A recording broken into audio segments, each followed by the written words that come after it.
28 जुलै 2025 ला माधुरी हत्तीन नांदणी मठातून वणताराला गेली. जवळपास 10.5 महिने झाले. माधुरी हत्तीन गेल्यापासून सातत्यानं माधुरी परत कधी येणार या संदर्भामध्ये संपूर्ण सांगली, कोल्हापूर, बेळगाव या जिल्ह्यातल्या माधुरीवर प्रेम करणाऱ्या सर्व हत्तीप्रेमी जनतेमध्ये एक भावना होती की हत्ती का येत नाही, माधुरी का आणली जात नाही.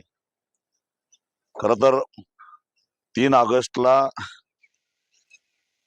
नांदणी मठ ते कोल्हापूर हा 45 किलोमीटरचा जो लॉंग मार्च निघाला आणि त्यावेळी सर्वधर्मीय सर्वपक्षीय जनतेनं जो काही प्रक्षोभ व्यवस्थेविरोधातला, कोर्टाच्या न्याय व्यवस्थेच्या विरोधातला आणि एकूणच शासनाच्या कार्यपद्धतीबद्दलचा, वणताराच्या कार्यपद्धतीच्या बद्दलचा प्रक्षोभ दाखवला होता, त्याची दखल सुप्रीम कोर्टाला सुद्धा घ्यावी लागली आणि सुप्रीम कोर्टानं आपलाच दिलेला निर्णय बदलून काही जुजबी सुधारणा करून माधुरी हत्तीला परत नांदणी मठामध्ये देण्याचा आदेश द्यावा लागला.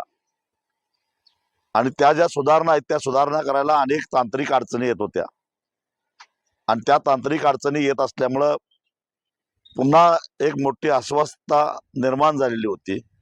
अफवा उठत होत्या, माधुरी जिवंतच नाही अशा प्रकारच्याही अफवा उठत होत्या आणि त्यामुळं वणतारा मॅनेजमेंटला अखेर माधुरी हत्तीन ज्या ठिकाणी तिथे गेली 40 वर्षे ती सुस्थितीत होतीच, परंतु तिला न्यायचंच म्हणून कटकारस्थान करून जे पुरावे तयार केले होते की ती इतर सुरक्षित नाही, त्यासाठी बनाव म्हणून का होणार तात्पुरत्या सुधारणा करून ज्या कायमस्वरूपी सुधारणा करायच्या त्याला काही वेळ लागतो हे लक्षात घेऊन तात्पुरत्या सुधारणा करून येत्या काही दिवसामध्ये माधुरी हत्तीन परत नांदणी मठाकडे सुपूर्द करायचा हा निर्णय वणताराला घ्यावा लागला.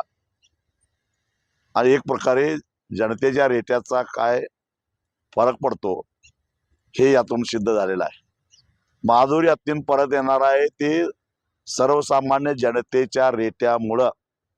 कोण किती मोठा असला काही असलं तरी जेव्हा जनता ठरवते त्यावेळी न्याय व्यवस्थेला सुद्धा जनतेसमोर झुकावं लागतं. याचं उत्तम उदाहरण म्हणजे आमची माधुरी हत्तीन.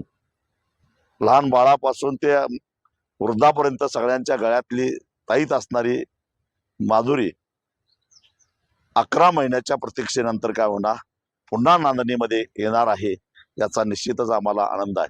ती जर आली नसती तर 28 जुलैला येत्या पुन्हा एक मोठा लॉंग मार्च काढायचा निर्णय आम्ही घेतलेला होता. मला असं वाटतं की तो लॉंग मार्च आम्हाला काढावा लागू नये आणि काढायला लागलाच तर गेल्या वर्षाच्या दुप्पट जनता रस्त्यावर उतरलेली असेल.